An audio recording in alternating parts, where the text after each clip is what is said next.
Jonas chapitre 3, nous prenons le verset 10. Dieu vit comment les Ninévites réagissaient. Il constata qu'ils renonçaient à leurs mauvaises choses ou leurs mauvaises actions. Il revint alors sur sa décision et n'accomplit pas le malheur dont il les avait menacés. Et nous passons au chapitre 4, le verset 1. Jonas prit fort mal la chose et s'est mis en colère. Il adressa cette prière au Seigneur. Ah Seigneur, voilà bien ce que je craignais lorsque j'étais encore dans mon pays, et c'est pourquoi je me suis dépêché de fuir vers Tarsis. Je savais que tu es un Dieu bienveillant et compatissant, patient et d'une immense bonté, toujours prêt à revenir sur tes menaces. Vous pouvez aller jusqu'à la fin, jusqu'au verset 10. Alors, nous avons vu que le prophète, c'est un porte-parole de Dieu. Ce n'est pas lui qui est le maître de la vie de quiconque. Ce n'est qu'un instrument. Chers serviteurs de Dieu, nous ne sommes que des simples instruments entre les mains de Dieu. Nous n'avons qu'à exécuter la volonté de Dieu. Nous sommes des canaux par lesquels Dieu passe pour exécuter sa volonté. Si Dieu décide de détruire, il va détruire. Si Dieu décide de revenir sur sa décision, il ne nous appartient pas à nous de pouvoir manifester un état d'esprit quelconque, parce que Dieu est souverain. Et voilà même, Jonas, il reconnaît que Dieu est un Dieu miséricordieux. Alors, la leçon à tirer ici est que, je vous ai dit que Dieu, c'est un Dieu de miséricorde. Dieu aime tous les peuples. Dieu ne veut pas la destruction des méchants. Dieu aime les pécheurs. Dieu n'aime pas le péché.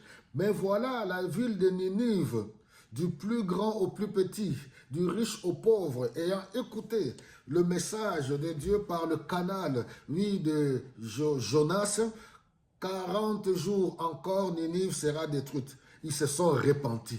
Voilà. Dieu est prêt. La miséricorde de Dieu est toujours disponible. Si tu te repens et que tu te détournes de ta mauvaise voie, Dieu veut le meilleur pour toi. Dieu aime tous les peuples. Nous devons comprendre, pour nous qui croyons, simples croyants ou serviteurs de Dieu, qui est aussi tout simplement parce qu'aux yeux de Dieu, on est tous pareils.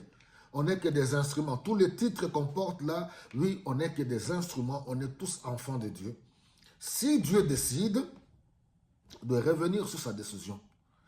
Voilà Jonas, si vous lisez tous les chapitres 4, Jonas se soucie d'une plante parce que Dieu a voulu l'enseigner par une plante. Voilà, tu te soucies pour cette plante que toi tu n'as pas du tout sémée, que tu n'as pas plantée. Une plante, oui, qui a poussé et qui meurt aussitôt après, tu te soucies de cette plante-là. À combien plus forte raison Dieu ne peut-il pas se soucier des hommes et des femmes qu'il a créés à son image et à sa ressemblance? On nous dit que oui, il y a de la fête au ciel lorsque une âme se convertit au Seigneur. Donc si nous prions ou nous recevons des messages sur telle personne ou telle autre, membres de famille ou connaissances ou tout simplement des personnes pour lesquelles nous prions et que Dieu nous a dit voilà, le jugement que je vais faire tomber sur ce peuple. Nous devons implorer Dieu. Lorsque Dieu change la vie, nous devons nous réjouir. Nous ne devons pas avoir le comportement de Jonas. C'est un mauvais comportement. Donc c'est Dieu qui est le maître de tous les êtres humains. Dieu est celui qui élève qui il veut. Il rabaisse qui il veut. Il enrichit qui il veut. Il appauvrit qui il veut. Si Dieu veut pardonner, X ou Y. Et c'est pour ça que je vous ai dit la fois passée, le fils prodigue n'avait pas compris. Le frère du fils prodigue, pardon. Son frère qui était parti si loin, qui a dilapidé le bien de son père et qui s'est rendu compte que non, je dois retourner chez mon père, il y a à manger et à boire. Il revient, le papa fait le festin, le frère se fâche. Voilà l'attitude de beaucoup de chrétiens, l'attitude de beaucoup de croyants. Pourquoi voulez-vous vous réjouir du malheur des autres? Si les méchants se détournent de leur mauvaise voie et que Dieu les restaure et que Dieu les bénit, nous devons crier Alléluia, gloire à toi Seigneur.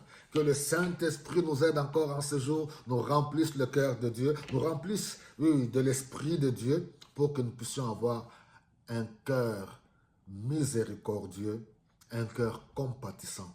Dieu aime tous les hommes, quelle que soit leur nature, quelle que soit leur croyance, quelle que soit leur culture, leur religion. Dieu les aime, Dieu fera de son mieux pour que ces hommes-là, oui, puissent les connaître. Que Dieu vous bénisse abondamment.